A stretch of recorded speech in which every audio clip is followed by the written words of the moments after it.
Good morning, everybody. I feel kind of bad because I know there are people that look forward to my videos, and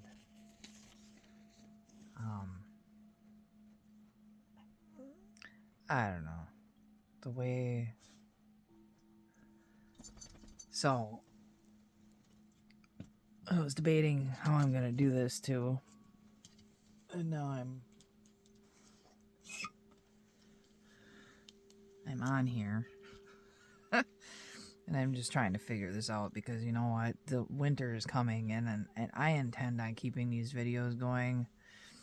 And as the weather gets colder,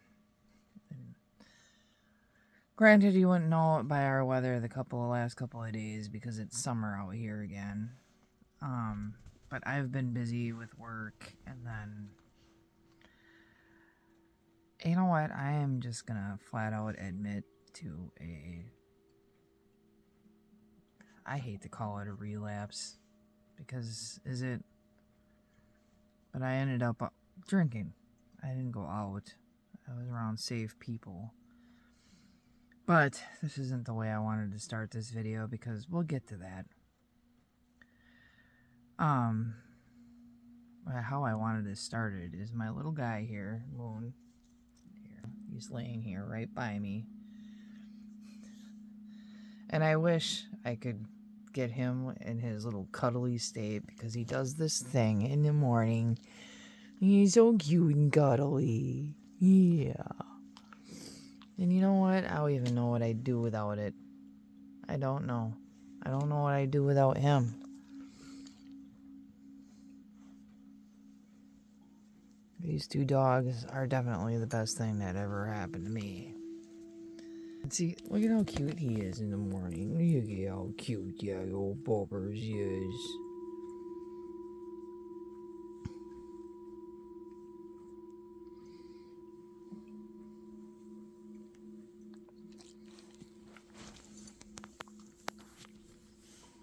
And he's not like this all the time. He's got to be in the mood. Anyway.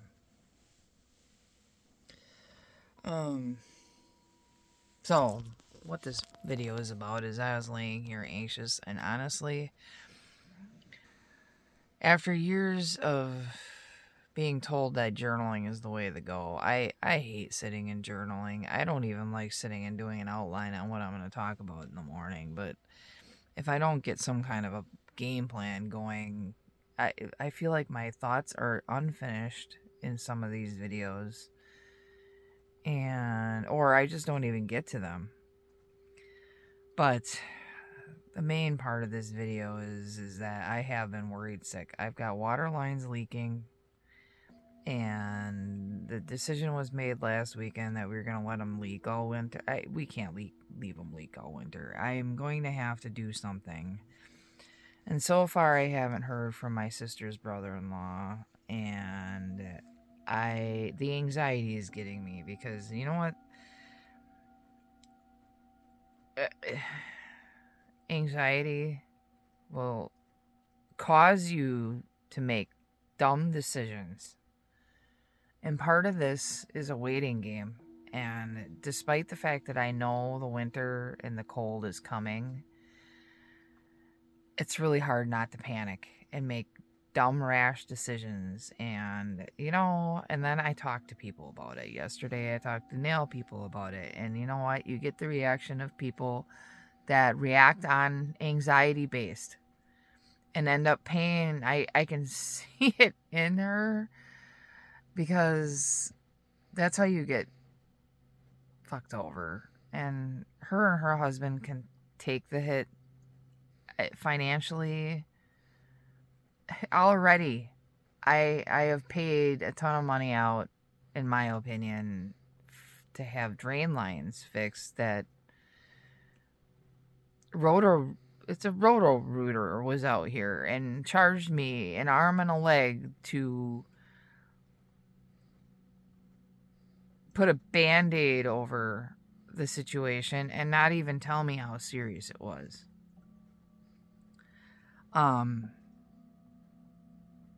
And that's not helpful. And I feel like I get that kind of shit happens because I'm a woman. And even these big reputable fucking companies don't give a fuck. And I am just nobody. I'm nobody. I'm a cashier in a restaurant or in a grocery store, and I mean nothing. And I'm a woman. And it's just so much fun because, you know what? These people will just go along, call Frasers. Are you fucking kidding me? I ain't got that kind of money. And just because they're Frasers doesn't mean that they won't fuck me over because they don't care. Who am I gonna tell? What bad review is going to mean anything? So, you know what? I think a good way of explaining anxiety, especially in a situation like this, is it becomes deafening. It becomes like this buzz in your head that you feel like you need to get rid of, but you can't. Because no matter what you're going to do, no matter how this plays out right this very minute in time, I have to wait. I have to wait to hear from my sister's brother-in-law, and as frustrating and anxiety-ridden as that is, I have to wait. And the backup plan is I'm going to have to go to my work with this. I don't know what else to do. I can't afford to have somebody fix it, and all of my coworkers have told me to go to HR with this. We have resources at the store that it's one of those. It's an emergency fund, and you don't know what to do in an emergency. And I haven't even been at this store for a year yet, but I am really hoping that I am hoping, but. Right now, HR, I don't want to fling out names, but HR is on vacation at the store, so it's gonna have to wait a week, and there's nothing I can do about that. And from what I am told, they may even possibly have resources like a plumbing outfit that might help. So the store has resources beyond just an emergency fund. And my other game plan is to go to my church with it. Because I'm going to need help if my sister's brother-in-law can't help. I don't feel like leaving this leak go for the winter is a good solution or game plan. And then in the middle of all of this,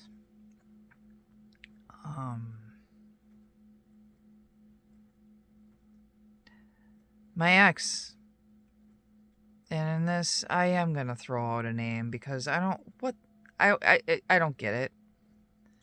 So, and part of the reason why I'm throwing out a name is because I know my sister's gonna watch this. So Jerry pulls up here. Like he's happening through the neighborhood. I'm sorry. Where I live in a trailer court, and you don't happen by my house. This is not a street that you drive through. You drive over here because you have the intent on ending up somewhere, like my house, for example. So I'm out the back door brushing my hair so I'm not getting so much hair all over my bathroom, blah, blah, blah.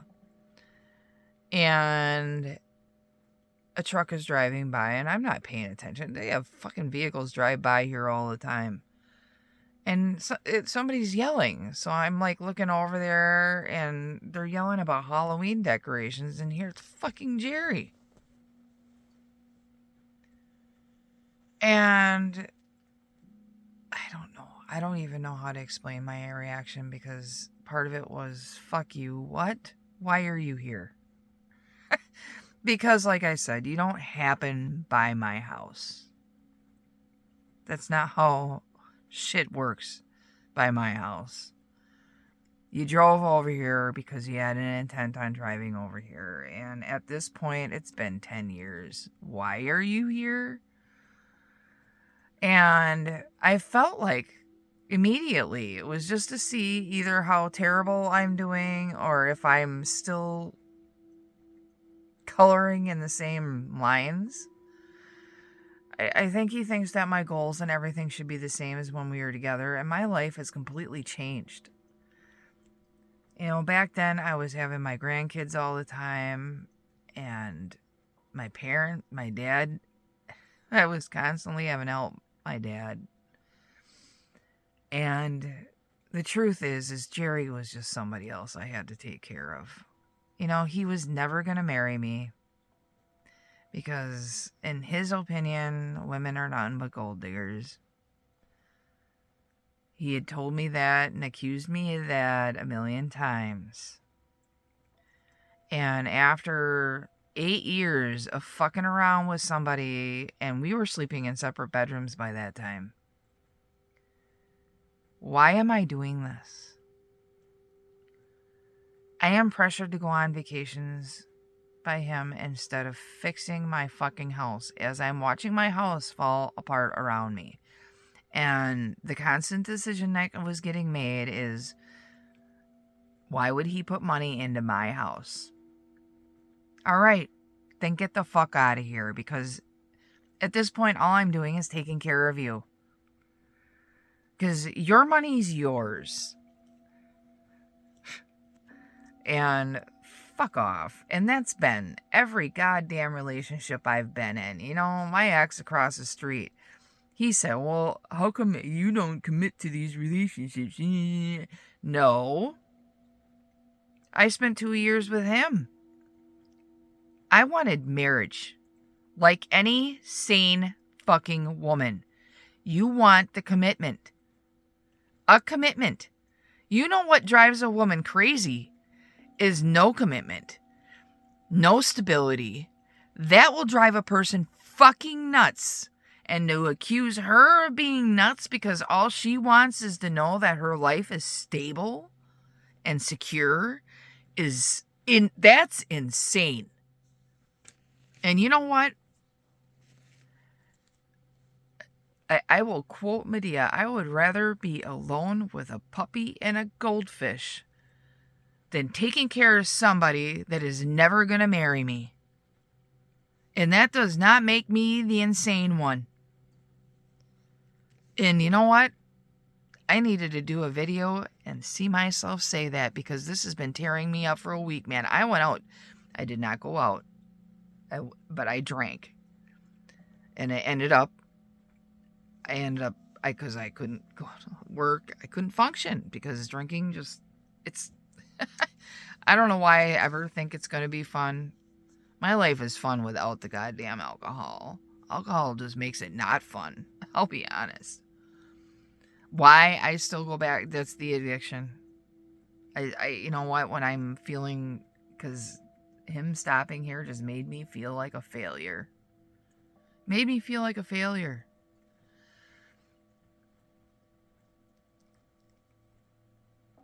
And I have to remember, because right away he's like, because I'm worried about these pipes, and I expressed that, and he offered false hope. Oh, I might know a plumber. Yeah, he won't even answer his phone because he had no intention on doing a fucking thing. And you know what? And there too, you know what he did? He put false hope in my head that maybe he had somebody that could help. And then he drives away. And then when I'm going crazy racked and riddled with the anxiety of what I got going on, and I explode on him because he put false hope in my head. Again, I'll be the crazy one. Yet you could have just not offered anything, because I wasn't really asking for help. I was just expressing the fact that I've got problems going on here. And I shouldn't have. It's none of his goddamn business. But I wasn't, for starters, I wasn't expecting him to stop here, which is his intent. He wants to catch me off guard. That way, again, it makes me look like the crazy one when I'm reacting like an idiot. And then I was nice to him.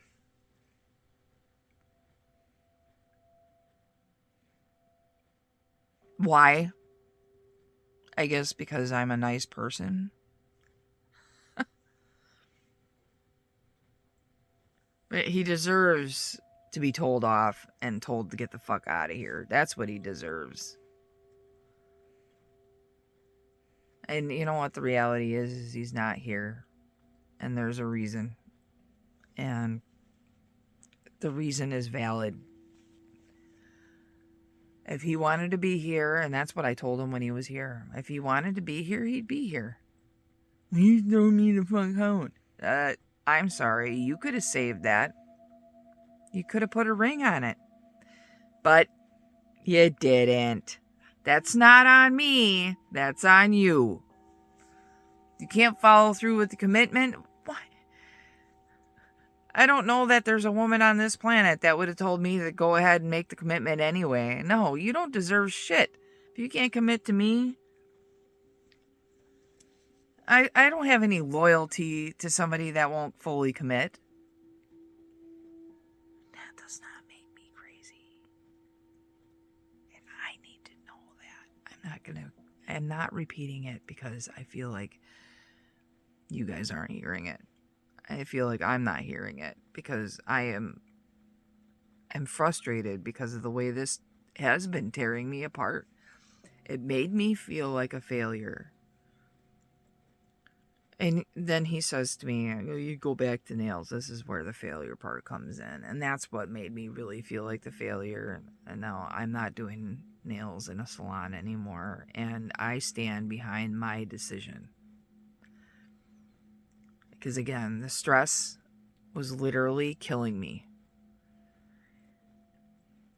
I made the decision to become... Well, I did not make the decision to become a cashier. I floundered. And did other... because I don't want a job. I don't want responsibility. If I'm going to take on a bunch of other responsibility, I can go back to nails. And this job fits it. After trying job after job for what... I don't know, what ends up being, 6-7 years. I finally figured it out. And I am living on a lot less money. And I've done videos on that. It's hard. It's hard. Like right now, it's really hard to sit here and know that I could honestly just take on a management in position and my whole financial situation would change. But then, like last night, I was fucking beat last night.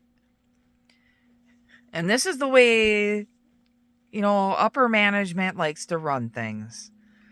But fucking, 10 to 10? Enrolls a service guy for, I guess, something for the dairy coolers. And apparently management knew the guy was going to be late and of course doesn't say anything to us because Logan and I keep getting left with the shit at the store because nobody wants to work our shift.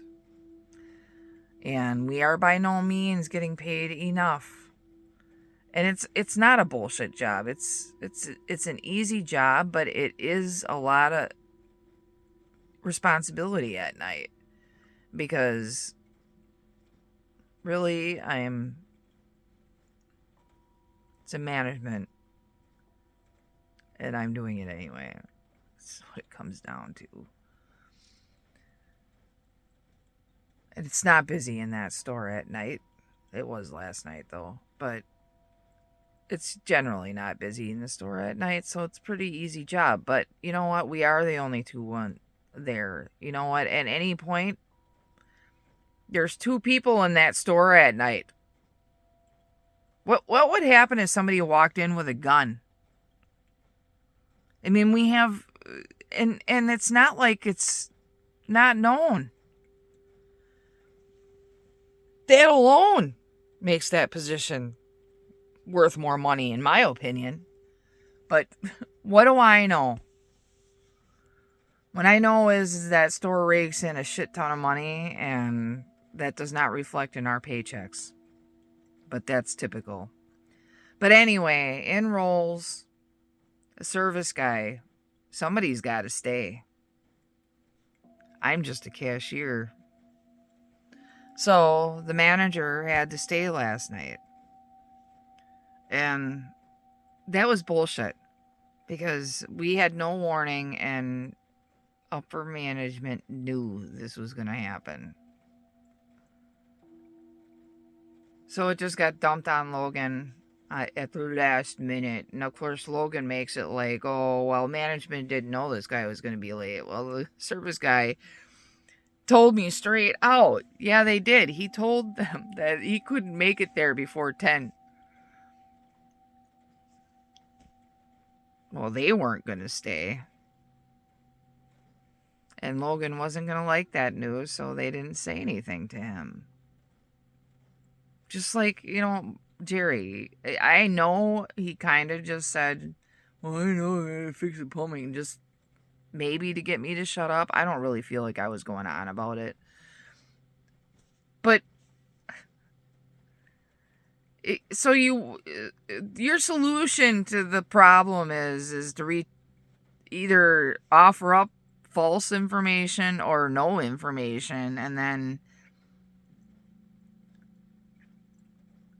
I guess deal with the consequences, but you guys aren't planning on dealing with any consequences. When I inevitably get mad, because right now it pisses me off that Jerry did this, like plant this little seed of false hope in my head, and now I can get mad about it, but it's not like I can go tell him off. He don't even answer his phone. So I'm the crazy upset one.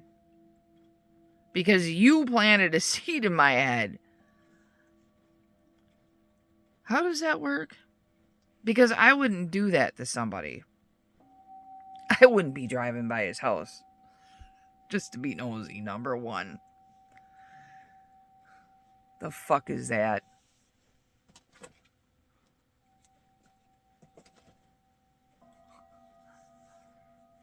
And then to offer false hope.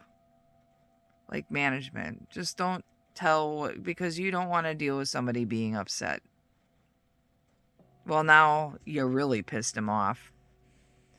And last night he's trying to make excuses because he likes Ricky. Well, he likes this manager. And he is a nice guy. But that was bullshit. And just because he's a nice guy doesn't mean he should be able to get away with bullshit. But I can almost guarantee Logan ain't gonna say shit. And if I was in that position, what are you gonna do? You swallow it.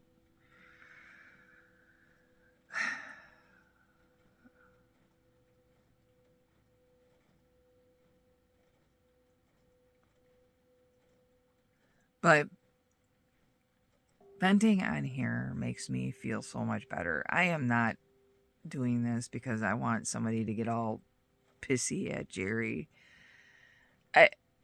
or upper management at Triggs, or you know what, it was that I was laying here anxious, and the racing thoughts, because I'm anxious about these water lines, and literally there just is nothing that I can do about it right now.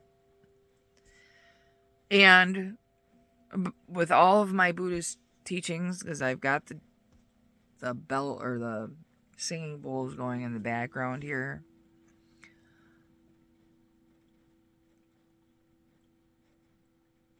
Sometimes you just got to do nothing and breathe through it and let things unfold, because in the end, I'm okay. But I have to tell myself with the whole money thing, because I think, oh my God, I can't afford, like if this breaks, that breaks, I can't afford to fix it anymore. I just can't afford to fix it. And then my heart starts racing, like, I don't know what I'm going to do. And,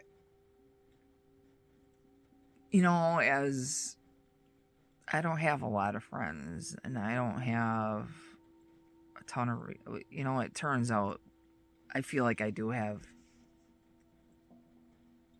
resources right now. And the reason why I do is because I talked it out on here. And I hate to give journaling any credit because I'm not a fan. You know what? It isn't that I'm not a fan of journaling. I think that for a lot of people, it's great. I will avoid it like the plague. I find it much easier to get on these videos, and I feel like I get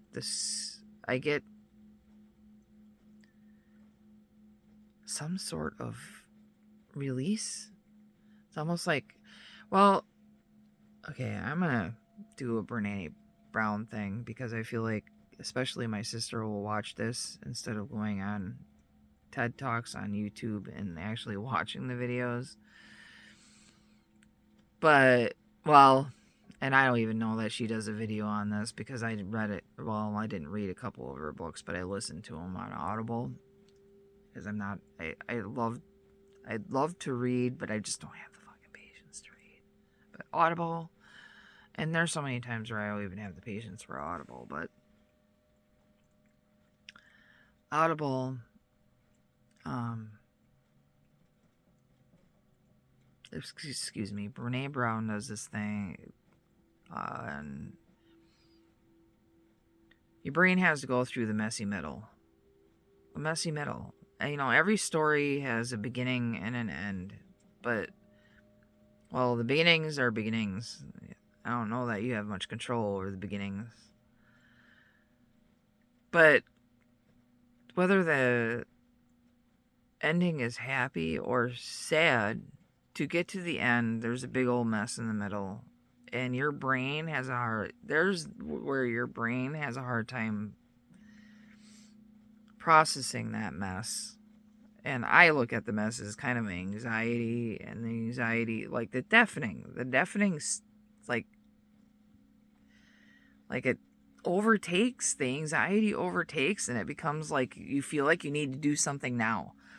And like, I had one customer yesterday, like, because I have also got a septic situation back here, and right away it was, because I said, they're having a hard time finding somebody to get out here and do this septic. Companies get backed up, and that is life. And sometimes you have to wait. And I do trust that the park here, their intent is to fix this. I just can't understand why their motivation would be to leave it go. And she right away is like, oh, you got to go above their head. And I'm thinking, they're just getting a whole lot of trouble brewing over something that I'm not sure is even really brewing. Because I don't think that the landlords would just let the septic sit if it was their choice. But maybe I'm giving my landlords too much credit. I don't know. But I don't know how it's to their benefit to ignore it. They're gonna have to fix it, because it's not just me on this septic. I am 99.9% positive that both neighbors on both sides, and they're trying to get new people in this one, they're tied to this too. It ain't just me. So even if they were trying to give me the middle finger, in the end, it's going to end up costing them, because ultimately this is their problem and there's no way around it. Like, I just don't understand what the motivation would be there, but God, she was insistent that I needed to start calling people, and I'm like, I think that's causing a whole bunch of trouble that's unnecessary.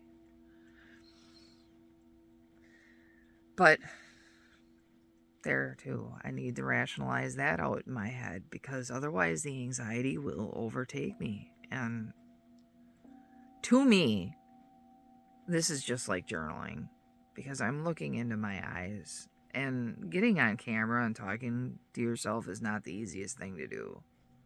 I think I've expressed that on numerous videos. I think a lot of people would avoid this way more than they'd avoid writing, and everybody's different, because I don't know. Anyway, I think that's all I had. I'm trying to look at this.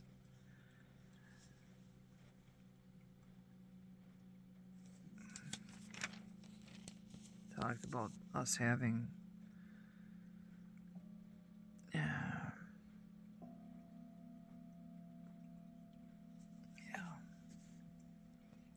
And I do. I think I feel a lot better. I might be able to relax and get some more sleep this morning, because my mind was racing. And, you know, my little buddy here, he's such a cool buggers. I don't know if these dogs know.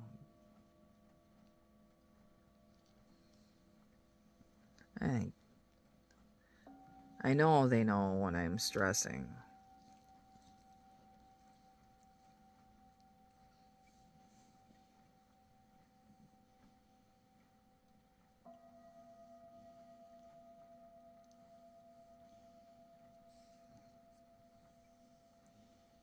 I also have the number of a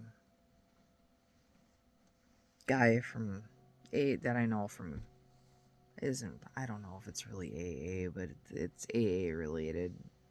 He gave me as a fix-it dude. But I'm trying to be patient and wait for feedback from my sister and brother-in-law. And I don't know. I don't know if I should be calling this friend and just getting him out here and at least know. But I don't want to waste somebody's time over...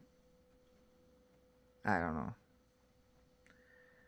It's hard to know when to make the right move or what the right move is. And I know time is of the essence, but anyway, I'm not going to keep going on about this. I am Jen from Jen's House of Zen, wishing everybody to be kinder to each other. You know, life is tough. I don't see, you know what? I said what I said in the video. Let it go. That's the point of it. Let it go. Let it go.